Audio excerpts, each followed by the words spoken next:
અમારી સમ્રાટ સમાચાર ચેનલ સબસ્ક્રાઇબ કરો, લાઇક કરો, કોમેન્ટ કરો અને જોતા રહો પળે પળના દરેક પ્રકારના સમાચારો। તળાજી નદીના પુલ નીચે મોટા મોટા ગાબડા લટકી રહ્યા હોવા છતાં પણ ભારે વાહનો શરૂ કરી દેવામાં આવ્યા। ભાવનગર જિલ્લાના તળાજા શહેરમાં પ્રવેશ કરવા માટેના બે પુલ છે, જેમાં એક પુલ તો રાજા મહારાજા વખતનો છે, તેમ છતાં હજુ પણ અડીખમ છે અને ત્યાર પછી બનેલો બ્રિજ જર્જરિત બની ગયો છે અને નીચે મોટા મોટા ગાબડાઓ લટકી રહ્યા છે।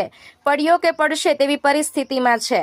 જોકે તંત્ર દ્વારા અહીં ભારે વાહનો ચલાવવા ઉપર પ્રતિબંધ પણ મૂકવામાં આવ્યો હતો, પરંતુ રિપેરિંગ કામ કે કશું જ કરવામાં આવ્યું નથી અને હજુ પણ મોટા મોટા ગાબડા લટકી રહ્યા છે। તેમ છતાં પણ 200 જેવા વાહનો હજુ શરૂ કરી દેવામાં આવ્યા છે, જેથી કરીને કોઈ મોટો અકસ્માત થાય અને કોઈ મોટી જાનહાનિ થાય તે પહેલા તંત્ર દ્વારા કોઈ યોગ્ય કાર્યવાહી કરવામાં આવે તેવી લોકોમાં ચર્ચા છે।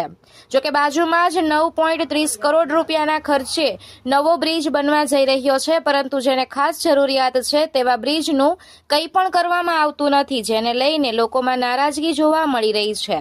જે બ્રિજ બનાવવાની તાત્કાલિક જરૂર છે તે બ્રિજને કંઈ કરવામાં આવતું નથી। અહીં કોઈ મોટી જાનહાનિ થાય તે પહેલા જવાબદાર નેતાઓ અને જવાબદાર અધિકારીઓ પોતાની આળસ ખંખેરી અને યોગ્ય કાર્યવાહી કરે તેવી લોકોની માંગણી છે।